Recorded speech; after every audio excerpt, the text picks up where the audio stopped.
Hello YouTube, Ronan Kazi here with another video. Going over DCU legendary, and I know I do a lot of legendaries. One, it's to help convince you that you should be doing legendaries, that they're fairly easy. I've shown you a couple of builds you could use to go in there.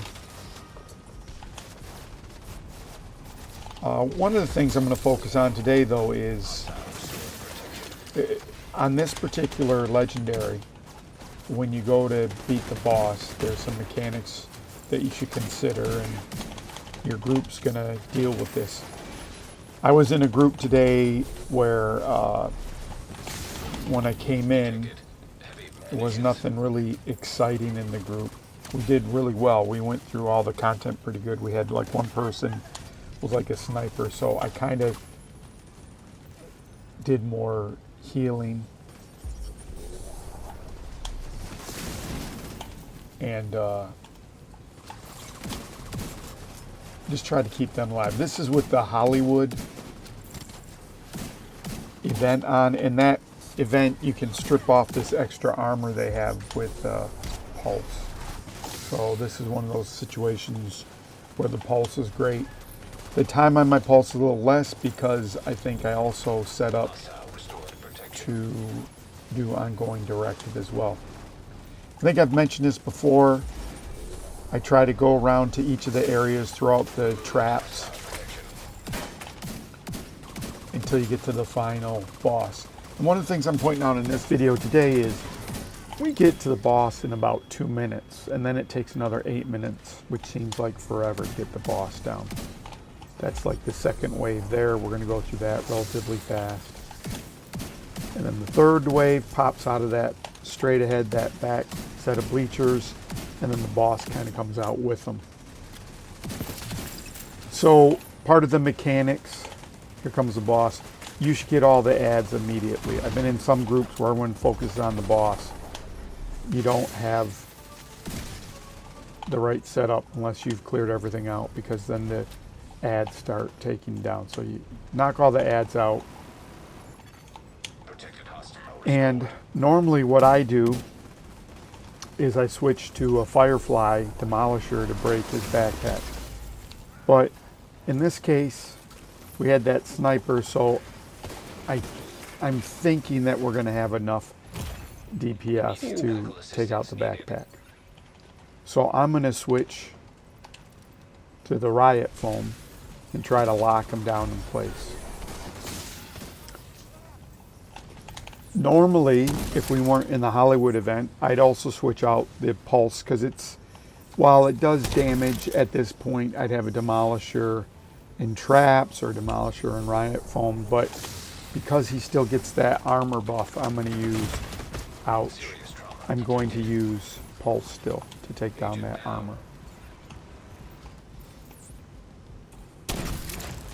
And what really made this group good is we kind of recognized what each person was doing, and we went through everything pretty easy. I think I mentioned to you before, there's the 3 floors, one that you get into, and that's usually like a DPS check, and we went through that no problem. We ran upstairs and pretty much killed everything really fast.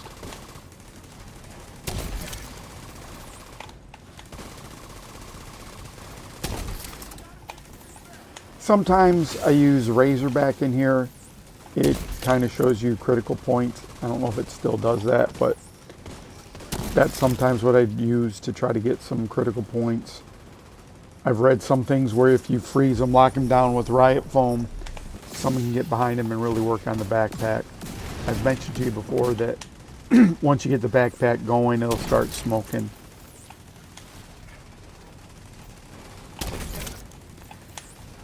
So it's pretty much cut and dried at this point. You know, when you get here, we should be able to take them out.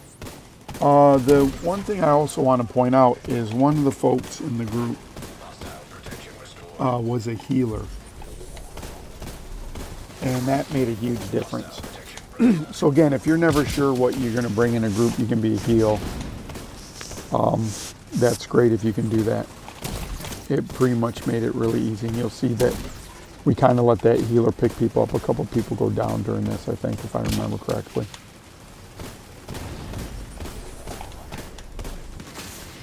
I'm going to start working on a DPS build. My inherent bias, weapon DPS build.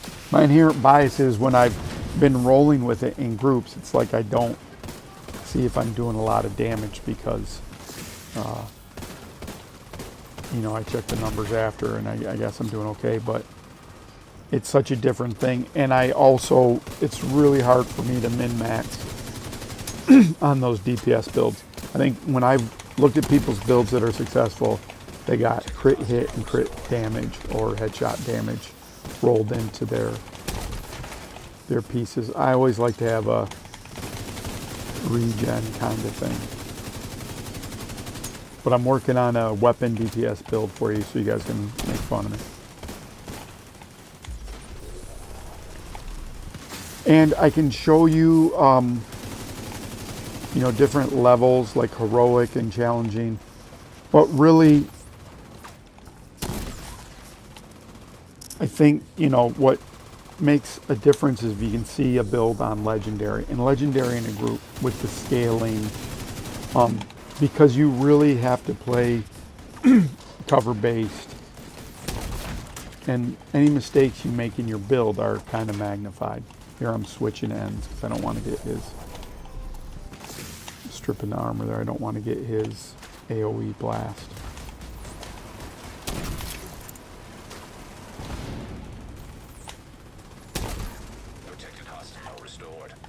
And there's still some missions that are hard. Yesterday I was playing in Tidal Basin Heroic, doing the last of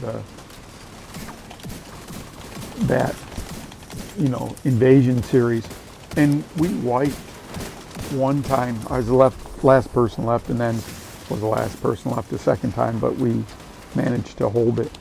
And it's just, and these weren't people with low build numbers. It just were playing a little less conservative.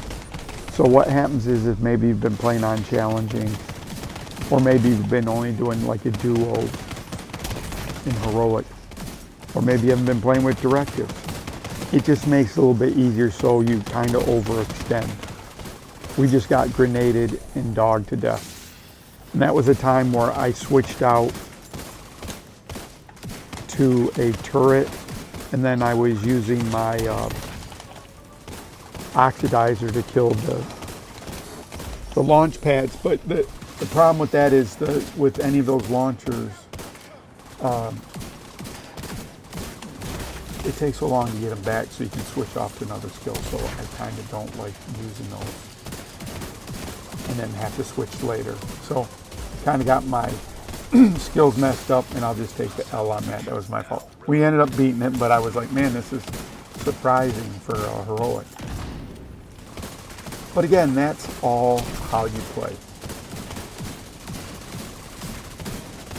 Recently, I went in, during this last event, you could get access to all the other skills, so you have to do the manhunts, and I did a manhunt for Jupiter out at Roosevelt Island, and it was on heroic, and it kicked my butt.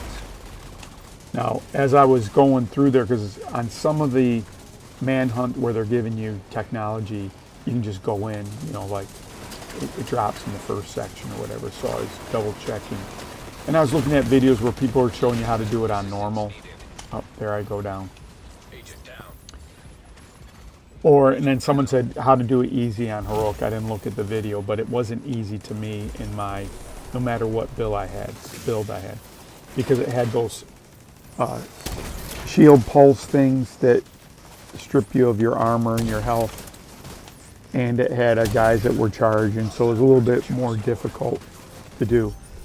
It was difficult for the tank, and it was difficult for my pulsers, so it was kind of tough on heroic. A little bit different. So I'm not saying heroic can't be hard, because it can be hard at times. So Hope you have good luck doing your legendaries this week. Hope everyone gets their exotics. I look forward to meeting more and more of you in the game. I play on Ronin Kazi, Ronin Element, and I think Ronin Kazi 77 as I'm making content for different levels of participation in people. So thank you again, YouTube. Appreciate all the love on the watches and the subscribes. And I'm also doing Steam Deck stuff. So I'll talk to you later. Bye.